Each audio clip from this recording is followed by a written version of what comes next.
Selamat datang kembali. Hari ini kita akan menyelami sebuah konsep yang sangat fundamental ya. Mungkin yang paling fundamental, Ya, ibadah. betul sekali.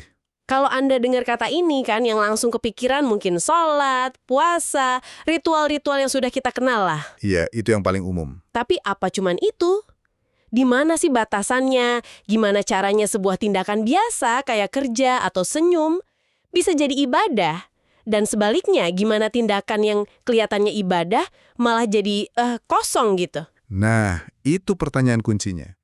Untuk menjawab semua itu, kita akan bedah langsung dari sumbernya. Kumpulan kutipan kunci dari Al-Quran. Misi kita kali ini adalah memetakan spektrum ibadah ini secara utuh. Mulai dari fondasinya, pilar-pilarnya, sampai cakupannya yang ternyata bisa seluas hidup kita. Dan yang paling penting, kita mau cari tahu saklarnya. Apa sih yang jadi penentunya? Yang mengatur hubungan vertikal kita dengan pencipta, sekaligus memandu interaksi horizontal kita sesama manusia. Ini pandangan hidup yang utuh. Oke, mari kita bongkar. Mulai dari mana nih kita? Kayaknya ada satu ayat yang jadi semacam proklamasi ya. Inti dari segalanya. Betul. Ayat yang kita semua ucapkan berkali-kali setiap hari. Di surah Al-Fatihah ayat 5. Iyyaka na'budu wa iyyaka nasta'in. Hanya kepada Engkaulah kami menyembah, dan hanya kepada Engkaulah kami memohon pertolongan. Nah, ayat ini bukan sekadar kalimat biasa. Ini deklarasi fundamental. Deklarasi ya. Iya. Cuma perhatikan, konsep menyembah atau ibadah, na'budu, itu nggak berdiri sendiri. Oh iya, langsung digandengkan dengan memohon pertolongan. Tepat. Itu satu paket. Artinya, inti dari ibadah adalah pengakuan total kalau kita ini bergantung. Ini bukan ritual dari yang kuat ke yang lebih kuat, tapi pengakuan tulus dari yang lemah.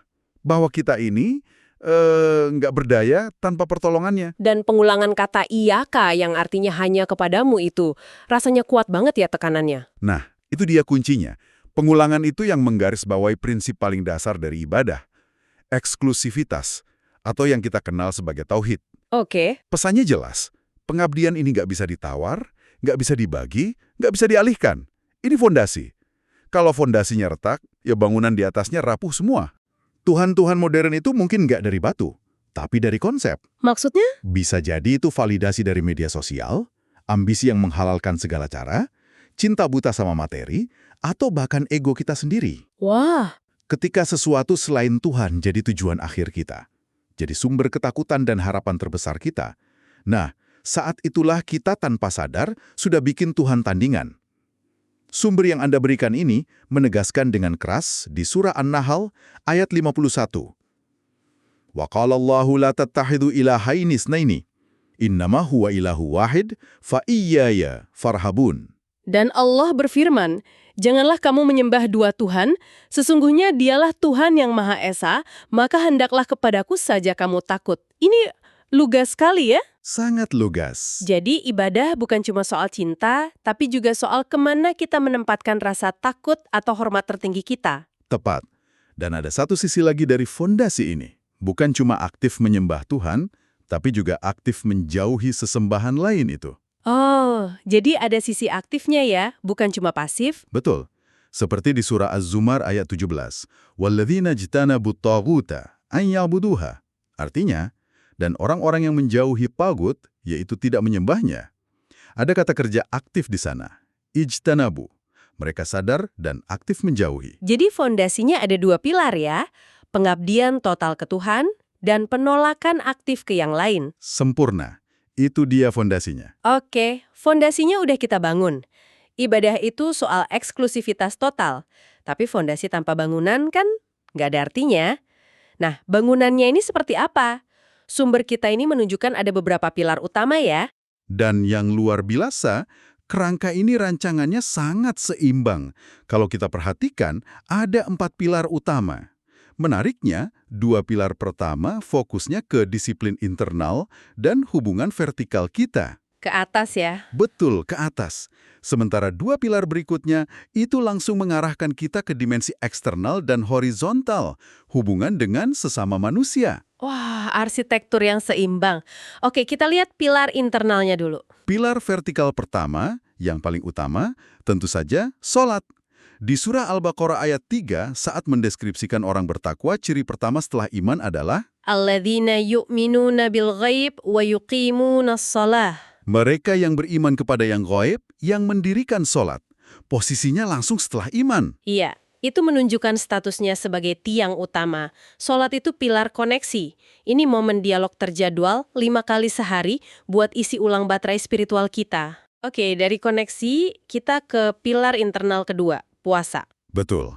Kalau sholat itu soal koneksi, puasa, seperti di surah Al-Baqarah ayat 183, itu pilar kontrol diri. Ayatnya kan, kutiba alaikumus siyamu kama kutiba alal ladzina min qablikum la'allakum tattaqun. Diwajibkan atas kamu berpuasa. Nah, agar kamu bertakwa. Nah, bagian akhirnya itu la'allakum tattaqun. Itu kuncinya. Jadi puasa itu bukan sekedar, matiin tombol perut dari fajar sampai senja. Bukan ya? Tujuannya itu takwa. Anggap saja puasa itu kayak gym spiritual. Menahan lapar, haus, hawa nafsu itu angkat bebannya. Tapi tujuannya bukan sekedar angkat beban, tapi membangun otot pengendalian diri dan empati. Otot yang bisa kita pakai sepanjang tahun. Saya suka analogi itu. Oke, jadi setelah kita perkuat koneksi dan kontrol diri secara internal, arsitektur ibadah ini langsung ngajak kita keluar, gitu ya? Tepat sekali. Bangunan ini nggak membiarkan kita jadi pertapa yang cuma fokus ke diri sendiri. Pilar ketiga adalah zakat atau infak. Ini sering banget disebut barengan sama sholat ya? Betul, di ayat yang sama tadi, Al-Baqarah ayat 3, lanjutannya, wa mimma rozaqnahum yunfikun, dan menafkahkan sebagian rizki yang kami anugerahkan kepada mereka. Ini pilar kepedulian sosial lokal. Jadi energi spiritual dari dalam langsung disalurkan keluar ya? Langsung jadi manfaat nyata buat orang sekitar. Oke, dari lokal kemudian meluas ke global dengan pilar keempat, haji. Persis, surah Ali Imran ayat 97, itu kan kewajiban. Walillahi 'alan nasi hijjul baiti man istata'a ilaihi sabila. Mengerjakan haji adalah kewajiban bagi orang yang sanggup. Ada syaratnya. Ada syaratnya. Haji itu pilar persatuan global. Menghapus batas ras, status sosial, kebangsaan. Tapi syaratnya itu man istata'a, bagi yang sanggup. Ini menunjukkan prinsip fundamental dalam ibadah. Tidak ada paksaan di luar kemampuan. Jadi bukan beban ya? Bukan beban, tapi panggilan kehormatan. Jadi coba lihat, arsitekturnya indah sekali. Mulai dari disiplin diri, meluas ke komunitas lokal, puncaknya persatuan global. Nah ini nih bagian yang paling bikin saya penasaran. Kita sudah punya fondasi dan 4 pilar utama. Tapi apa bangunan ibadah itu cuma sebatas itu? Gimana dengan ruang-ruang di antara pilar-pilar itu? Perbuatan kita sehari-hari, yang kelihatannya sepele, apa bisa jadi bagian dari bangunan ini juga? Tentu saja. Dan disinilah konsep ibadah jadi begitu hidup dan dinamis. Sumber kita, ini membuka pintunya lebar-lebar lewat konsep amal soleh. Perbuatan baik secara umum?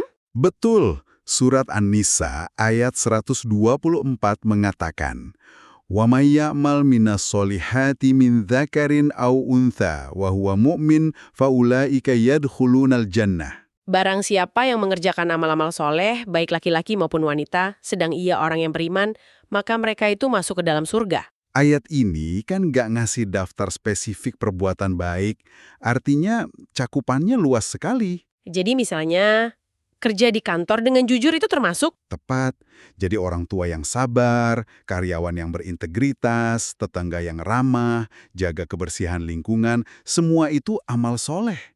Tapi ada syarat kuncinya. Apa itu? Wa huwa mu'min, dan ia seorang yang beriman. Iman di sini fungsinya seperti lensa. Lensa yang mengubah energi dari perbuatan baik itu menjadi cahaya yang bernilai ibadah di sisi Tuhan. Menarik, biasanya kita mikir ibadah itu sesuatu yang aktif kita lakukan. Tapi dari sumber-sumber ini, saya juga menangkap kalau menahan diri memilih untuk tidak melakukan sesuatu, itu juga ibadah. Anda menangkap poin yang sangat penting. Ini bentuk ibadah yang seringkali tidak kelihatan. Contohnya, di larangan khamr dan judi di surah Al-Maidah ayat 90, diakhiri dengan perintah, "Fajtanibuhu la'allakum tuflihun." Maka jauhilah perbuatan-perbuatan itu. Kata kuncinya ijtinab, menjauhi secara aktif. Ini bukan pasif nggak melakukan, tapi sebuah perjuangan sadar untuk jaga jarak karena taat. Ini ibadah dalam bentuk pengendalian diri. Itu pemikiran yang kuat. Jadi pas kita milih buat nggak ikut nyebarin gosip atau nahan jari buat nggak nulis komen negatif di medsos, itu ibadah dalam keheningan ya. Persis. Dan spektrumnya makin luas lagi, sampai ke tingkat hati dan pikiran. Surah Al-A'raf ayat 205. Wazkur rabbaka fi nafsika tadurruan wa khifatan. Dan sebutlah nama Tuhanmu dalam hati. Nah, ini ibadah zikir, mengingat Tuhan. Ini menunjukkan ibadah nggak selalu butuh gerakan fisik. Kondisi hati kita, rasa syukur, rasa sabar, atau sekedar terpesona lihat alam sambil ingat pencipta, semua itu bentuk ibadah. Jadi 24 jam sehari itu bisa jadi ladang ibadah ya? Potensinya ada di sana. Oke, disinilah kita sampai pada pertanyaan inti yang paling krusial. Spektrumnya luas banget. Sekarang bayangkan ada dua orang melakukan hal yang sama, persis. Sama-sama keluarin uang 100.000 kasih ke orang yang butuh. Oke. Tapi yang satu dicatat sebagai ibadah agung, yang satu lagi bisa jadi sia-sia. Apa kode sumber atau sistem operasi di baliknya yang bikin hasilnya beda jauh? Anda pakai analogi yang sempurna, sistem operasi. Karena hardware-nya, perbuatannya bisa identik. Pembedanya adalah software yang menjalankannya, yaitu niat. Niat. Sumber kita ini menjelaskannya lewat perbandingan yang sangat tajam di surah Al-Baqarah. Kita lihat dulu OS yang gagal. Ayat 264 bilang, Kalladzi yunfiqu malahu riya'an nasi wa la yu'minu billahi wal yaumil akhir. Seperti orang yang menafkahkan hartanya karena ria pamer kepada manusia. Nah, di sini OS-nya ria. Aplikasi yang jalan itu mencari validasi manusia. Notifikasi yang diharapkan itu pujian, likes, pengakuan dari orang lain. Amal itu kelihatannya bagus, tapi di dalamnya kosong. Oke, itu OS yang gagal. Lalu OS yang berhasil gimana? Tepat di ayat berikutnya, ayat 265, Al-Quran kasih kontrasnya yang sempurna. Wa mathalul ladzina yunfiquna amwalahum ibtigha'a mardatillah. Dan perumpamaan orang yang membelanjakan hartanya karena mencari keridhaan Allah. Lihat, hardware-nya sama, menafkahkan harta. Tapi di sini OS-nya ikhlas. Aplikasi yang jalan itu mencari ridho Tuhan. Notifikasinya mungkin nggak kelihatan di dunia, tapi tercatat sebagai ibadah murni. Wow, jadi niat itu bukan sekedar tambahan, tapi benar-benar sistem operasi yang menentukan nilai setiap tindakan kita. Benar sekali. Itu mengubah segalanya. Berarti ibadah bukan lagi tentang apa yang Anda lakukan, tapi kenapa Anda melakukannya. Tepat sekali. Dan penegasan finalnya ada di surah Al-Bayyinah, ayat 5. Seolah merangkum semua perintah jadi satu syarat utama. Wa ma umiru illa liya'budullaha mukhlishina lahuddina. Supaya menyembah Allah dengan memurnikan ketaatan kepadanya. Kata mukhlisin, tulus, murni, ikhlas, itu syarat utamanya. Tanpa OS ikhlas ini, amal sebesar gunung pun bisa jadi debu. Sebaliknya, perbuatan sekecil senyuman, kalau dijalankan dengan OS ikhlas, bisa bernilai sangat besar. Inilah filter penentunya. Wow, itu standar yang tinggi sekali. Sejujurnya dengar kata ikhlas murni itu kedengarannya agak mengintimidasi. Apa mungkin kita sebagai manusia bisa 100% tulus setiap saat? Itu pertanyaan yang sangat jujur dan manusiawi. Dan disitulah letak keindahannya. Konsep ini nggak menuntut kesempurnaan instan. Ibadah itu bukan cuma tentang tindakannya, tapi juga tentang perjuangan seumur hidup kita untuk terus-menerus. Memeriksa niat ya? Betul, memeriksa, membersihkan, dan meluruskan kembali niat kita. Setiap kali kita sadar niat kita mulai bengkok ke arah pujian manusia, terus kita usaha balikin lagi lurus ke arah Tuhan, perjuangan itu sendiri adalah bagian dari ibadah. Jadi ini sebuah proses. Sebuah proses, bukan tujuan akhir yang statis. Oke, jadi kalau kita rangkum penelusuran kita ini, pertama, fondasi ibadah itu janji setia eksklusif hanya kepada Tuhan. Iya, tauhid. Kedua, ada pilar-pilar utama yang arsitekturnya seimbar. Sholat dan puasa buat kekuatan internal, zakat dan haji buat kontribusi eksternal. Benar. Ketiga, spektrumnya luas sekali, mencakup setiap perbuatan baik yang kita lakukan dan setiap larangan yang berhasil kita jauhi. Dan yang terakhir, dan ini yang paling transformatif, adalah penemuan sistem operasi di baliknya. Filter penentunya adalah niat. Apakah dijalankan dengan OS ria atau OS ikhlas? Tepat. Setelah kita memetakan semua ini, dari fondasi sampai filter terakhirnya, muncul satu pertanyaan lanjutan yang menarik untuk Anda bawa pulang dan renungkan. Apa itu? Kita. Hmm, Bagaimana ini bisa mengubah cara kita memandang rutinitas harian kita besok pagi? Bagaimana jika perjalanan Anda ke kantor, rapat yang membosankan, tugas bersih-bersih rumah, atau bahkan kesabaran Anda saat terjebak macet? semuanya bisa jadi ibadah. Semuanya bisa menjadi bagian dari pengabdian Anda yang lebih besar, hanya dengan membingkainya dalam niat untuk mencari ridho Tuhan. Sebuah pemikiran yang sangat kuat untuk menutup penelusuran kita kali ini. Bukan lagi soal menambah ibadah, tapi mengubah semua yang sudah kita lakukan menjadi ibadah. Terima kasih sudah menyimak.